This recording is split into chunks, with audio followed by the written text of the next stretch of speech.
to Italy. As you know, this was thought up and produced not only in Cyprus but in these other countries, which is coming up to, they haven't done it yet, but they're going to, by the IMF, International Monetary Fund. Everyone knows the IMF is located in Washington, D.C. It's ran by the American government.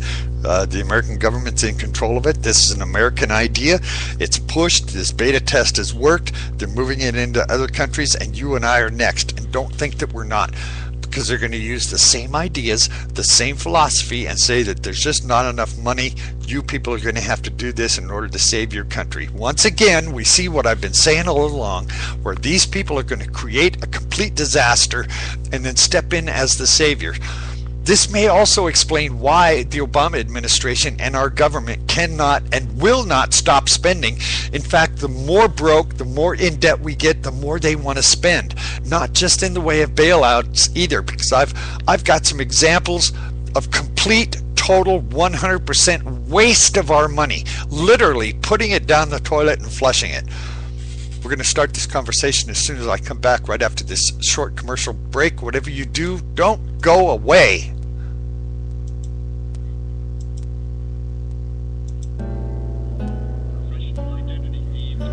Professional identity thieves constantly search your information for vulnerabilities. At LifeLock, relentless protection of your identity is their primary mission. They help ensure that you stay ahead of identity thieves. LifeLock is first in the industry to offer proactive identity theft protection. They're level 1 compliant under the payment card industry data security standards.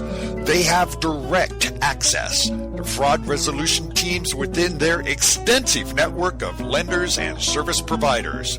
They are experts through leadership with internationally recognized experts in privacy and security, technologies, fraud, and criminal methods.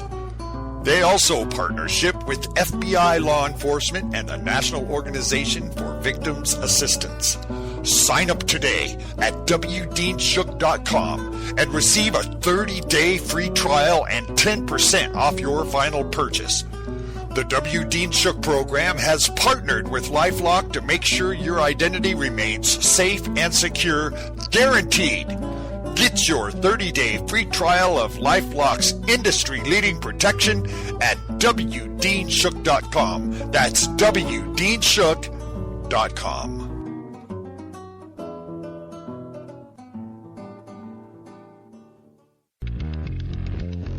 GoDaddy offers everything you need to make a name for yourself on the web, from domain names and website builders to complete e-commerce solutions.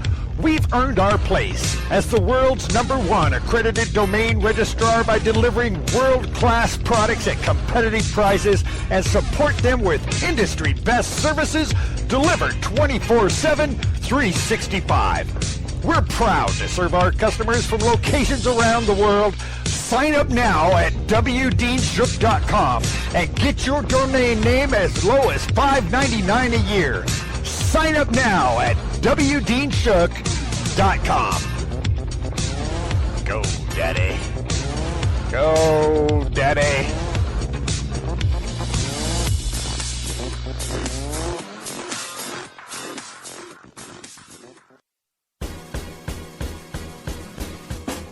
Don't worry about your food supply when a disaster hits.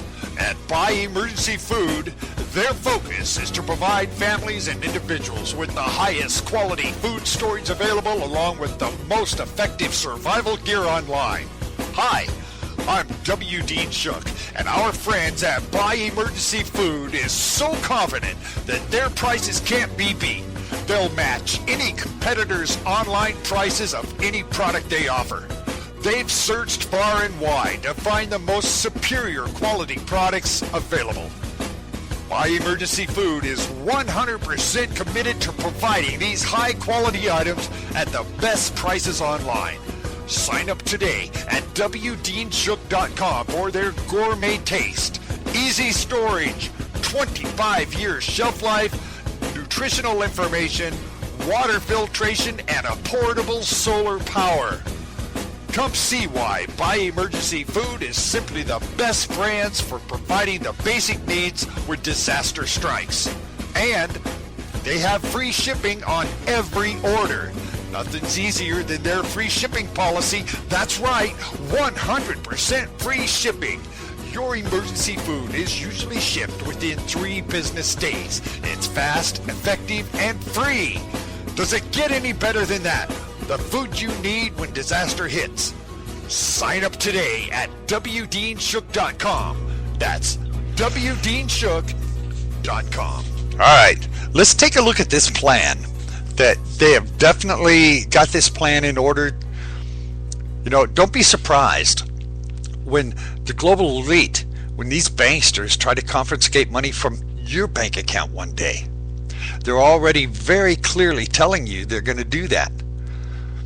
The Dutch finance minister, president of the Euro Group, which is an organization of Eurozone finance ministers,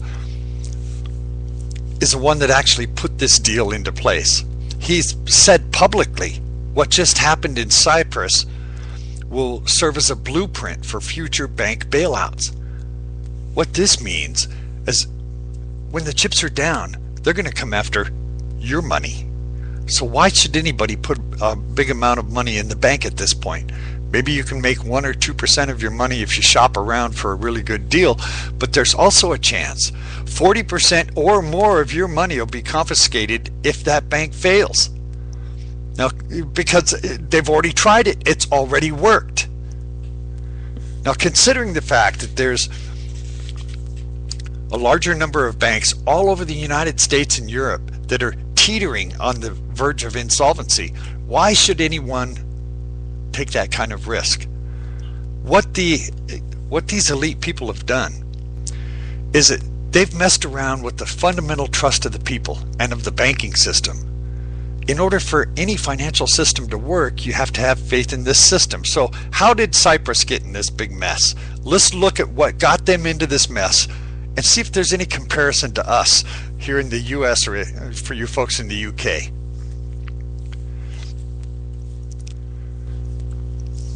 They've been doing exactly what hundreds of other large banks all over the US and Europe have been doing. They've been gambling with your money.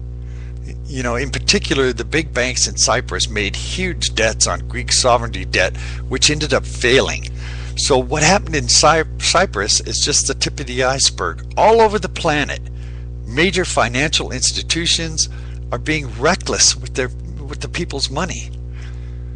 They're leveraged to the hilt. They've transformed the global financial system into a giant casino. Everybody knows that. This was the cause of the original crash of the banks. Well, even after they got the bailouts, most of which have not been paid back and are not required to pay back, and they went right back to the gambling. They just got more money to gamble with. Well, if they lose their bets, you know what? The politicians won't let the banks fail. They know they'll get bailed out one way or the other. Well, who pays? Well, we do. Either our tax dollars are used to fund government-sponsored bailouts, or, as we've just witnessed in Cyprus, money is directly confiscated from your bank accounts. And the end game begins. People need to understand that the presidents that has just been set in Cyprus is a game changer. My friends, this is a huge game changer. The next time a major bank fails in Greece, Italy, or Spain, or the United States for that matter, the precedent has been set in Cyprus. This has been looked at as a template for how to handle the situation. You know, whether they take it through our taxes or directly from our accounts, they took it from taxes last time. All right, they gave these huge bailouts, and just like I said before, what they did was handed out these bailouts not just to American companies and American banks. They gave our tax dollars to other banks around the world to prop them up. And when Congress asked the Obama administration to give an account for where this money went, they said, we don't have to tell you. And we're not going to. They said, you do have to tell us. We are Congress and you will account to us. They said, well, we don't know. And to this day have still never given a full report of where all of that bailout, billions of dollars in bailout money has gone. You know, if there's a risk in a bank, our first question should be, okay, what are you and the bank going to do about this? What can you do to recapitalize yourself? If the bank can't do it, then we'll talk to these shareholders and the bondholders. We'll ask them to contribute in recapitalizing the bank if necessary. And if necessary, the uninsured deposit holders. You know, our FDIC does not have enough money to cover even 1% of all of the money that's in banks across the U.S. Not even 1%. So if you think the FDIC is going to come through if you lose your money, you are sadly mistaken. It'll force all financial institutions as well as investors to think about the risks they're taking, because now they'll have to realize that it may also hurt them. This risk might come toward them, toward you, toward I. Well, just as the depositors in Cyprus found out, there's a risk you could lose up to 40%. Why would anybody want to do that? You know, I'd like to share some things with you about the way that they're wasting our money now. You know, let me throw a couple things in here first. First of all, I think this is relevant. I've been recently seeing some advertisements for the Alphabet News, ABC, NBC, regular broadcast television and radio, where they're saying they are the most trusted source for the truth in news, that more people watch broadcast news and broadcast radio, you know, the Alphabet radio and TV stations, than anyone else in the world, because they're the most trusted. And well, if they're so big and they're so strong, they're so powerful, they're so honest, why are they advertising? Why do they have a need to advertise to come and watch their broadcast news if they're so big and powerful and honest and such a trusted source? They shouldn't need to advertise. Obviously, just the fact that they're advertising proves that people are walking away from it, because no truth comes out of their mouth. There's no truth in the news. ABC, NBC, MSNBC, I mean, all of these things are propaganda. They tell you what they want you to know. And since people are figuring that out and they're walking away from it, they're starting to run advertisements saying, no, come back. No, we're honest. Really, we are. Well, no, they're not. So it makes me wonder, and I think it's connected, that when you talk about the Communist and the Marxist Manifesto, the idea to gain control over the people, and let me say this, here in Oregon, they're advertising for people to sign up for food stamps. They're saying, fuck, just sign up for these food stamps before you become devastated, before your financial system situation gets so bad that you can't feed yourself. Just come in and sign up for these food stamps now. And they're trying to push people into this dependency on the state and the federal government in the form of food stamps and all sort of government help. Why are they pushing that? What they're pushing dependency on government. Why are they doing that? Well, it raises the same question. Why are they trying to crash our economy? Most people say, oh, they're not trying to crash our economy. Really? You know, when the government says that, when the Obama administration says we've already made $1 trillion in cuts, what the truth is they have not cut spending, current spending at all. Instead, they're saying they have cut $1 trillion of what they had planned on increasing in spending in the future. There is no real cut. They're saying they're going to cut spending that they had already planned to do but have not done yet.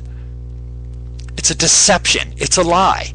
And at the same time, they're throwing our tax dollars down the toilet. Like they're trying to crash this economy, get everyone, virtually everyone,